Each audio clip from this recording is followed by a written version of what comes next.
रुखसार भाई, आप अपने हर वज़ाइफ में तस्बीह बताते हैं कि एक तस्बीह कर लें। लोग सवाल पूछते हैं कि तस्बीहें मुख्तलिफ़ किस्म की होती हैं, कुछ में 33 दाने होते हैं, कुछ में 100 होते हैं, कुछ में 101, 99। तो क्या है तस्बीह का, क्या मतलब होता है, कितने दाने, कितनी दफ़ा पढ़ना चाहिए? सर तस्बीह का जो मैंने आसिफ भाई बताया हुआ है लोगों को, वो उसकी एक तस्बीह रखने का एक मकसद है, वो हमने अपनी वीडियोज़ में भी बयान किया।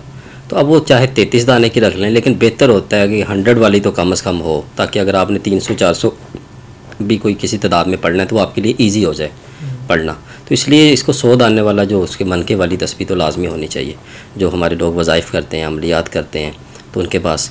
तो बाकी वो सारा हमने तस्बीहात के हवाले से बयान किया हुआ है, कहते हैं तो दोबारा बता देता हूँ। बता दें एक दफ़ा सुन। जी, उसमें यह है कि कोशिश कीजिए कि जो तस्बीह है वो 2-3 जो मैं अज्जा बता रहा हूँ उन्हीं की हो, जैसे पत्थर की, लकड़ी की या ऊँट की हड्डी की, ये 3 तस्बीहें हों।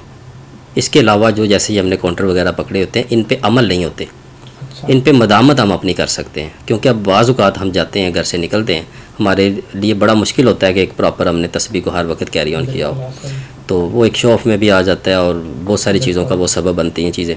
तो इसलिए इस काउंटर का हम इस्तेमाल कर सकते हैं अपनी मदामत के लिए और इस तरह से। अदरवाइज़ जब आपने, अगर आप घर पे मौजूद हैं और आपने एक प्रॉपर वो करना है, अपने असबाक पढ़ने, तो कोशिश कीजिए अपनी उसी तस्बीह के ऊपर पढ़ें। फिर उसको जारी करने का भी मैंने तरीका बताया। एक तस्बीह पहले उसको अर्के गुलाब से धो लें, उसके बाद इतर से उसे मुअत्तर करें, उसके बाद एक तस्बीह दरूद पाक की पढ़ें, कोई सा भी दरूद पाक पढ़ लें। उसके बाद सूरह अल अलक की एक तस्बीह 111 बार उसके ऊपर पढ़ के फिर अपने उसके ऊपर असबाक जारी करें, क्योंकि बुजुर्गान दीन तस्बीह के ऊपर तस्बीह की बड़ी अहमियत बयान फरमाया करते थे माशाअल्लाह।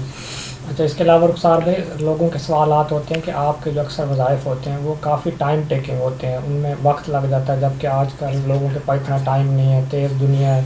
तो कुछ वो क्या करें जो लंबे वज़ाइफ नहीं कर सकते, तो उनके लिए कोई मुख्तसर वजीफ़ा या वो उसकी आपकी बताई हुई तादाद को कम कर सकते हैं कि नहीं? देखिए, जो भी हमने तादाद बताई हैं वो तो बहुत, अगर हम ज़्यादा बताते हैं तो साथ थोड़ी भी बताते हैं जी। अब फॉर एग्ज़ाम्पल दरूद हज़ारा 313 बार या अल्लाह 1000 बार, जो हमारी 2 बेसिक तस्बीहात हैं, उन पर कितना टाइम लग जाता है। अगर 313 को नहीं पढ़ सकता दरूद हज़ारा, बल्कि पढ़ना चाहिए, क्योंकि एक दफ़ा में आपको पहले दिन 2-3 दिन टाइम लग सकता है, घंटा, अदरवाइज़ तो आधे घंटे का काम है सारा माशाल्लाह। तो कुछ पाना हो तो फिर कुछ वक्त तो देना पड़ता है। ऐसे असल आसिफ भाई का स्टाइल बड़ा प्यारा है। नीचे ना लोग यही सवाल कर रहे हैं, नहीं अच्छी बात, बड़ी लंबे लंबे माशाल्लाह। ऐसे उसको ज़रा काट लीजिएगा या दोबारा क्वेश्चन जी वहीं से आए जी। अच्छा, इसके अलावा कुछ लोग पूछते हैं कि हम एक वक्त में 2 अमल कर सकते हैं, मतलब एक कोई उन्होंने वजीफ़ा जारी रखा होता आपका बताया हुआ, साथ में वो कोई दूसरा भी करना चाहते हैं तो? जी आसिफ भाई, जो हमने वज़ाइफ बताएं, एक होते हैं आम वज़ाइफ और एक होते हैं चिल्ला कसी, जैसे 10 अय्याम में जिसकी आप ज़कात वगैरह अदा करते हैं। जो ज़कात के हवाले से आप पढ़ते हैं, और वज़ाइफ आप जितने मर्ज़ी पढ़ते रहें, कोई मसला नहीं है, लेकिन एक वक्त में अगर आप किसी अमल की ज़कात दे रहे हैं, कोई ख़ास अमल कर रहे हैं, तो वो एक ही होना चाहिए। अच्छा, चिल्ला कशी का एक ही वज़ीफ़ा? चिल्ला कसी का एक। अब देखें, आपने 4 अमल शुरू कर लिए, उनमें से कामयाब कोई भी ना हो, क्या फ़ायदा है। और अगर आपने एक ही किया और वही कामयाब हो गया, तो वही माशाल्लाह